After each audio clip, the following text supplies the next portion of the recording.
नमस्कार, आप देख रहे हैं न्यूज़ 1 इंडिया। मैं हूं आपके साथ पंकज यादव। करते हैं बुलेटिन की शुरुआत बड़ी खबर के साथ। तो मुख्यमंत्री योगी आदित्यनाथ का आज मैनपुरी का दौरा है और महत्वपूर्ण दौरा माना जा रहा है। उपचुनाव को लेकर कार्यकर्ताओं जनप्रतिनिधियों के साथ में बैठक भी मुख्यमंत्री करेंगे। करहल में रोजगार के लिए आयोजित रोजगार मेले में भी शामिल होंगे। नियुक्ति पत्र और टैबलेट स्मार्टफोन वितरित करेंगे CM Yogi Adityanath. Deputy CM Brajesh Pathak भी उनके साथ में मौजूद रहेंगे। मेधावी युवाओं को नियुक्ति पत्र और टैबलेट का भी यहां पर करेंगे। बड़ी खबर आपको बता रहे जहां पर मुख्यमंत्री योगी आदित्यनाथ का मैनपुरी का दौरा, और ऐसे में आपको बता दें कि डिप्टी सीएम ब्रजेश पाठक भी उनके साथ में मौजूद रहेंगे। इसके अलावा मेधावी युवाओं को नियुक्ति पत्र और टैबलेट का वितरण भी मुख्यमंत्री की तरफ से किया जाएगा। और सीएम योगी आदित्यनाथ का आज मैनपुरी का दौरा, और आपको बता दें कि ऐसे में अगर उत्तर प्रदेश की बात की जाए तो उपचुनाव को लेकर कार्यकर्ताओं जनप्रतिनिधियों के साथ में मुख्यमंत्री बैठक भी करेंगे।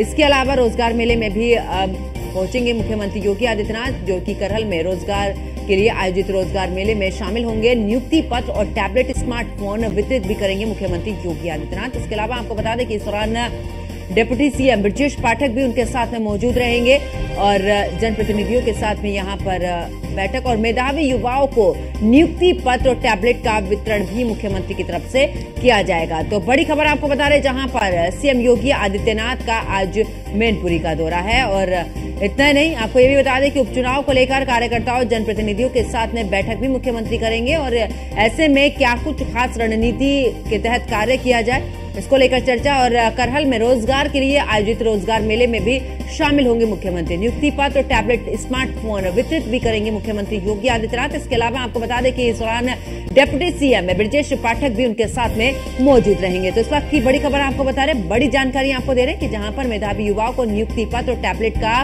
वितरण भी मुख्यमंत्री की तरफ से किया जाएगा। तो मुख्यमंत्री योगी आदित्यनाथ का मैनपुरी का दौरा, और ये दौरा बेहद ही महत्वपूर्ण है। उपचुनाव है, ऐसे में उपचुनाव को लेकर जनप्रतिनिधि और कार्यकर्ताओं के साथ में मुख्यमंत्री योगी आदित्यनाथ बैठक भी करेंगे। और ज्यादा जानकारी के लिए हमारे संवाददाता अश्वनी हमारे साथ में जुड़ चुके हैं। अश्वनी, मुख्यमंत्री योगी आदित्यनाथ का आज मैनपुरी का दौरा, ऐसे में उपचुनाव भी है और साथ में मुख्यमंत्री योगी आदित्यनाथ आज बैठक भी करेंगे जनप्रतिनिधियों के साथ में। इसको लेकर क्या कुछ जानकारी? बिल्कुल, उत्तर प्रदेश के मुख्यमंत्री योगी आदित्यनाथ का आज मैनपुरी दौरा है। मैनपुरी का दौरा खास इसलिए है क्योंकि करहल सीट आती है जहां से अखिलेश यादव विधायक थे, लेकिन वो सांसद बन गए। उसके बाद ये विधानसभा सीट खाली हो गई। अब यहाँ पर उपचुनाव होना है। हालांकि सपा का गढ़ है और कहीं ना कहीं भारतीय जनता पार्टी लगातार इस पर अपने कब्जेदारी को लेकर के मुहिम चला रही है। निश्चित तौर पर आज का यह दौरा बेहद ही महत्वपूर्ण है क्योंकि देखा जा रहा है मुख्यमंत्री योगी आदित्यनाथ जहां जहां जिन जिन सीटों पर उपचुनाव होना है वहां पर लगातार दौरा करें। अयोध्या की बात करें या फिर अम्बेडकर नगर की बात करें या करहल की बात करें, वहां पहुंचकर रोजगार मेला है आयोजित हो रहा है, उसमें शामिल होंगे। तमाम जो अभ्यर्थी होंगे उनको नियुक्ति पत्र देंगे। इसके अलावा टैबलेट और स्मार्टफोन का वितरण भी मुख्यमंत्री योगी आदित्यनाथ करेंगे। और साथ ही साथ जो करहल मैनपुरी के जनप्रतिनिधि हैं, वहां के वरिष्ठ नेता हैं, उनके साथ बैठक करके माहौल और नब्ज भांपने की कोशिश करेंगे कि आखिर करहल की जनता क्या चाह रही और क्या कुछ नया किया जा सकता है करहल के लिए, जिससे करहल की जनता भारतीय जनता पार्टी में विश्वास कर पाए। क्योंकि करहल की वो सीट है जो लंबे समय से समाजवादी पार्टी के हाथों में है और कहीं ना कहीं अभी तक उससे नहीं छिटकी है, और कहीं ना कहीं भारतीय जनता पार्टी लगातार इसको लेकर के मेहनत कर रही है कि एक बार वो मेरे पास आ जाए।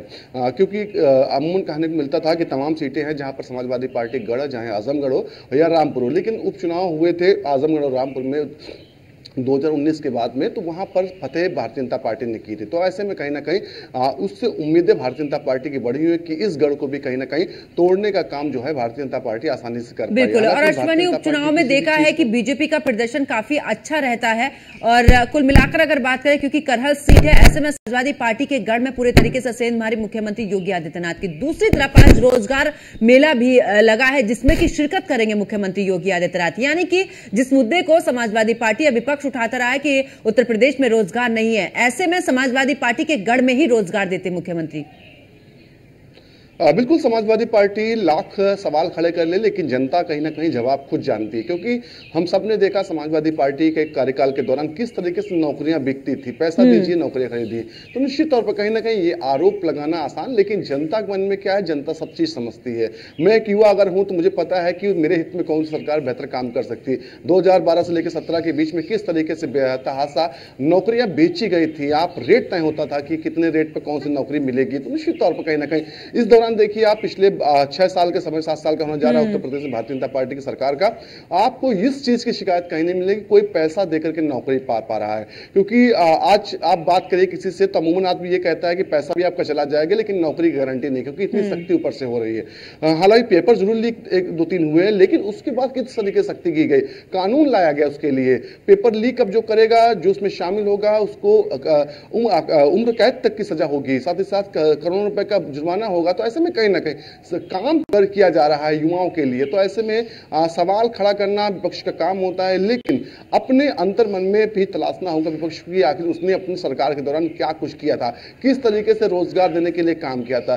पिछले 6 सालों में उत्तर प्रदेश में जिस तरीके से काम किया जा रहा है, चीजों को बदला जा रहा है, सड़कों का जाल बिछाया जा रहा है, विद्युत व्यवस्था अच्छी की जा रही है, साथ ही साथ कानून व्यवस्था अच्छी की जा रही है, तो निश्चित तौर पर कहीं ना कहीं उत्तर प्रदेश में रोजगार के साधन उससे बढ़ रहे हैं। क्योंकि ये तमाम मूलभूत सुविधाएं हैं जिनकी कमी होने से कहीं ना कहीं किसी भी प्रदेश में कोई भी इन्वेस्टर नहीं आना चाहता, किसी भी देश में कोई इन्वेस्टर नहीं आना चाहेगा। और कहीं ना कहीं मुख्यमंत्री योगी आदित्यनाथ ने उन्हीं चीजों को समझा, उनको बेहतर करने की कोशिश की। और उसके बाद देखिए 30 लाख करोड़ का जो इन्वेस्टमेंट ग्लोबल इन्वेस्टर समिट के माध्यम से उत्तर प्रदेश में आया, धीरे धीरे वो जमीन पर उतर रहा है। 10 लाख करोड़ से ज्यादा का इन्वेस्ट उतर चुका जमीन पर। तो निश्चित तौर पर कहीं ना कहीं आने वाले 5 साल जो होंगे उत्तर प्रदेश के लिए बेहतर होंगे और स्वर्णिम भविष्य जो है उत्तर प्रदेश का तैयार हो रहा है। एक समय होने वाला है जिस तरीके से मॉडल तैयार किया था, गुजरात मॉडल, मुंबई मॉडल, वो कहीं ना कहीं उत्तर प्रदेश खुद अपना मॉडल बनने जा रहा है। साथ ही साथ रोजगार के लिए जो उत्तर प्रदेश के लोग बाहर जा रहे थे अभी तक, वो अब कहीं ना कहीं अपने घर में रोजगार पाएंगे। निश्चित तौर पर सरकारी क्षेत्रों या फिर प्राइवेट सेक्टर हर जगह पर कहीं ना कहीं ज्यादा से ज्यादा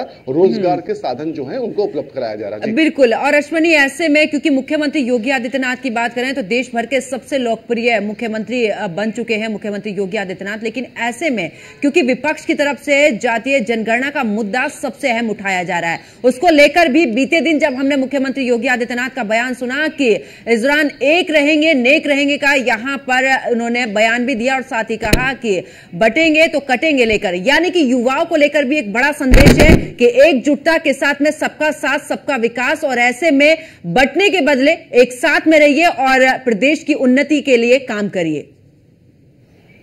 बिल्कुल, मुख्यमंत्री योगी आदित्यनाथ लगातार देखा जा रहा है कि रोजगार को लेकर के काम कर रहे हैं। सारी जाति जनगणना की अगर बात करें तो जाति जनगणना को लेकर के समाजवादी पार्टी की सरकारें रही, कांग्रेस की सरकारें रही, उस दौरान क्यों नहीं जाति जनगणना कराई गई, ये सवाल लगातार उठाया जा रहा है भारतीय जनता पार्टी की ओर से। और सवाल लाजमी भी है, क्यों आपकी सरकार में क्यों ये काम नहीं हुआ, क्यों अब सिर्फ राजनीति के चलते बंटवारे की बात की जा रही है। जब भारतीय जनता पार्टी को राजनीति करती है तो उस पर आरोप लगते हैं कि धर्म की राजनीति करा, तो आप जाति की राजनीति किस आधार पर कर रहे, तो निश्चित तौर पर कहीं ना कहीं सवाल बहुत सारे हैं और भारतीय जनता पार्टी लगातार उनका जवाब भी दे रही है। बिल्कुल, चलिए बहुत बहुत शुक्रिया अश्वनी हमारे साथ जुड़ने के लिए, तमाम जानकारी साझा करने के लिए। तो आज मुख्यमंत्री योगी आदित्यनाथ का दौरा मैनपुरी का, ऐसे में महत्वपूर्ण ये दौरा और साथ ही जनप्रतिनिधियों के साथ में बैठक भी मुख्यमंत्री यहां पर करेंगे। और आपको बता दें कि उपचुनाव है और उपचुनाव की तैयारी को लेकर लगातार मुख्यमंत्री योगी आदित्यनाथ यहां पर बैठक भी करेंगे। और आपको बता दें कि रोजगार मेले में भी शिरकत मुख्यमंत्री की तरफ से की जाएगी। और ऐसे में मुख्यमंत्री योगी आदित्यनाथ का मैनपुरी का दौरा, यानी कि वो सीट जहां पर समाजवादी पार्टी का गढ़ मानी जाती है, ऐसे में मुख्यमंत्री योगी आदित्यनाथ की तरफ से पूरे तरीके से सेंधमारी यहां पर की जाएगी। और ऐसे में लगातार मुख्यमंत्री की तरफ से जिस तरीके से वादे और दावे किए जा रहे हैं, अब देखना होगा कि उपचुनाव में क्या कुछ रंग लाते हैं।